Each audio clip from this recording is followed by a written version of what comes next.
Happy Friday Fun Day, everyone! You'll have to forgive me this week. Those Oregon allergies followed me home, so I'm just getting my voice back now, and hopefully I will be understandable throughout this film.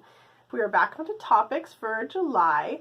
So today's topic is tropes in the genres in which we write. So I write in generally romance and fantasy. I'm actually going to pick two of each, and I've got two romance genres that I'm going to do. I'm going to pick one that I love and one that I hate in each genre piece. Romance is going to be contemporary, which kind of is like your general romance, your secular romance world, and then Christian romance, because that's kind of another animal all its own. And then I will talk about fantasy. So one that I love and one that I hate in each of those. Starting with contemporary romance. I'm going to keep it clean. My kids watch this video. There are tons of tropes in romance that are both lovable and hateable. But I'm going to start with the one I love. I love when you get a guy and a girl who are so compatible, but they don't like each other at first necessarily, or they just have to suss each other out because they're just not sure what to do with each other, and they're sassy and they banter with each other. And the woman isn't witchy, like she's not an angry, like bitter person. She's just sassy and she's got an attitude. And she's a handful, and the guy has to deal with her. And the guy himself is kind of a handful, but he's not an abusive jerk or anything like that. He's a nice guy. He really takes relationships seriously, and when he falls in love, he falls hard. But he doesn't take himself too seriously either, so he's a little bit goofy. And so he can totally throw that sass back in her face. Oh, when it's written so well, it's just delicious, and the tension builds, and it's just, oh, you can get that good relationship friction going on there. Aside from any other form of relationship action, that is one of my favorites. And you know, sweet romance can kind of fall under secular, and so that's something that they really have to use because they don't have the Christian element or the physical, as much of the physical element involved. They have to use more communication styles and things to get their characters to come together and like each other. Now, one that I hate in regular romance, in contemporary secular romance, and even in sweet romance, I don't like contrived conflict. Just like I really love a good sassy trash talk, I really hate a snit that one of them gets into and decides to like give the silent treatment to the other one, because the other one should totally know what's going on in their mind and should totally know that they broke some random unspoken rule and they're now just in the doghouse because they're a jerk. But why? They don't know, because you've made this up and you've gotten mad for no reason and you're being childish and stupid. They just don't quite mesh. Like, you've got a really bitter woman and you've got a really almost abusive, like, angry male, and they just, like, they hate on each other. And sassy banter builds up, whereas like the hate arguments, just they tear each other down constantly, and it's angry and it's ugly. And I hate that trope in contemporary romance, and I've seen it. And they still get together, and all it is physical. It's like, ooh, flames, you know, they hate each other. What is redeemable about that? Are they going to have a decent relationship after that? Oh, suddenly they like each other because they get along in other ways. I'd really rather them use their brains. So going on to Christian fiction, which it's another kind of animal, because there is a spectrum of Christian fiction, just like there's a spectrum of contemporary fiction. What I love about Christian fiction, I love when two characters actually do have that spiritual, intellectual bond, and they have to build the relationship around something other than their attraction to each other. I mean, that's part of it, because that is definitely in Christian romance. You're going to see two characters attracted to each other, but they have to build it up on a different thing. And so there's a little more intellectual in there, and when it adds in the spiritual aspect, and it does it well, then you've got a nice buildup of chemistry and a very sweet relationship that these two characters can have. On the flip side of that, you have the contrived scenario, again, similar to contemporary romance. When you get the scenario where it's just like, I am a Christian, but they are not, and they're not forgiven. And so how can I forgive them this one random deed that they did that they can't forgive themselves for? And the main thing about that is when you've got one character who's like the paragon of pure spirituality, and they've got a couple of wrong things in their life, but it's so shallow, like super shallow, and they can't have this other person's like sins in their life. And they're praying for them and everything. It's contrived, where they're not even trying. There's not even an attempt. And if there is an attempt, there's just like, they're just kind of bitter and ugly toward each other. I don't even know how to describe it, honestly. It's very similar in some ways to some of the dumb, childish actions in contemporary romance, because you don't have the other aspect to work with. They have to have a different kind of conflict, and a lot of times it has to be a spiritual conflict, and sometimes if you can't use edgy things like worldly topics, if you can use them, it's on a shallow level, but a lot of people shy away from it. So it makes it a shallow trope. Maybe that's what I don't like, is the shallow ones. It's like, give it some depth, give it some angst, give it some edginess, and make it worth my time. Okay, we're done with that. Let's talk about fantasy now.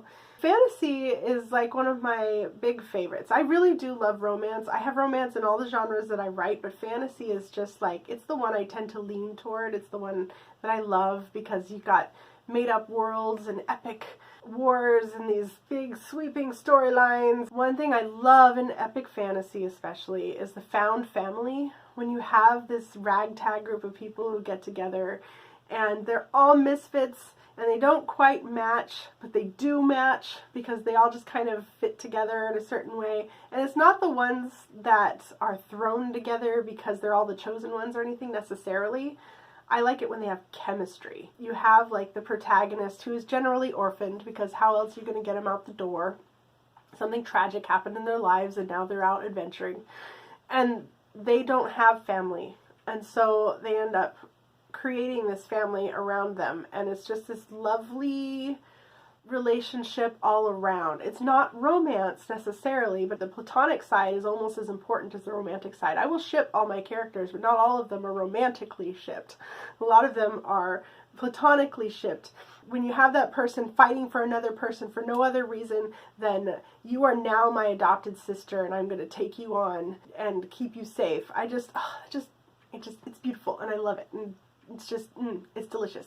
When I hate, on the flip side of that, are the overpowered protagonist characters, the paragons of perfection. I don't like it when a character has no flaws. And there's a lot of fantasy stories out there that have a main character that either they're not flawed at all, or they're flawed in very dumb ways. Like very superficial flaws. A lot of young adult fantasy actually has this. Now, there are a couple that I will still read, like Sarah J. Maas. I will read all of her stuff, even if her characters are just a little over the top, because I did start reading her stuff when she was just on fictionpress.net, and she was just starting out, and it was so exciting to see her whole story in print. And she does found family very, very well.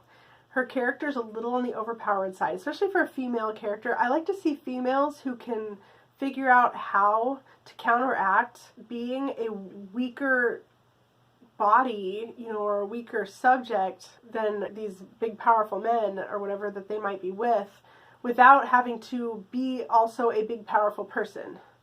Because women just don't have the same kind of strength or body density, bone density, all those things that men have, and so they can't necessarily do the same things. And yes, I know it's fantasy, and I know that magic can counteract a lot of things, and that makes perfect sense, and when you can do that, that's fine.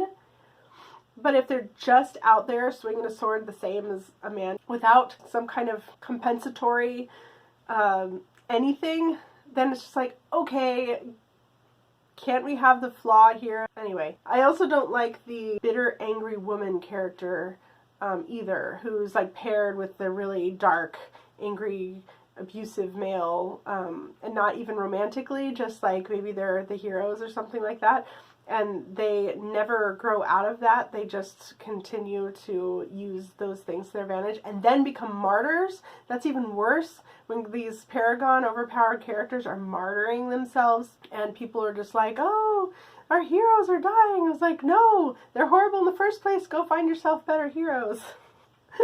I don't know. It's just, that's one thing that tends to irk me. Actually, it's a lot of YA fiction, especially in first person present tense. Oh my gosh. You're in their head and they're so whiny and horrible, but they're, you know, they're doing all these powerful things anyway. It's just like, you know, make them more redeemable. Like, why do I care about these people anyway? At any rate, that's it for my tropes. I'm actually pre-recording this on Wednesday because Thursday and Friday are super busy, and so I'll have just enough time to edit and then get this out at some point on Friday. But I haven't seen anybody's videos but Joy's, and so I'll respond to Joy. At least thank you for the anniversary love. I can't believe it's been 19 years. Like last year, our marriage was old enough to vote, and this year it's like, hey, it's graduating from high school now. But yeah, we had a great trip to Oregon. Had a lot of fun. It was not long enough. I just wish that I wasn't so allergic to that state. But as for the beaches, I have to answer this. You know, if you go up the coast, all the way up the Washington coast, up and down, it is sandy all the way through, like Long Beach, Ocean Shores to a certain extent. All those ones, all up and down, are all sandy, and I think even on the top of the peninsula. Inland, when you get to the Puget Sound and everything, all those rocky beaches, is all basalt and old volcanic rock that's been ground up by glaciers, and glaciers cut all of this Puget Sound, Hood Canal, Bay area and stuff like that, and all that stuff is called glacial till, because it just, as it's rolling in and freezing, it's churning up all that basalt and all that volcanic rock, and then once it melts out, it creates a really big watering hole. Essentially, the Puget Sound is this giant puddle left behind from glaciers, and all the stuff on the shores is all the rocks left after they melted. So there's your geography lesson for today, I guess, since I felt you needed that. Anyway, I am losing my voice again, so I'm going to sign off. You guys have a great week. I don't know who's next. I can't remember. So I will see you next Friday. By then, I should have this back. And I don't remember the thing for next week either.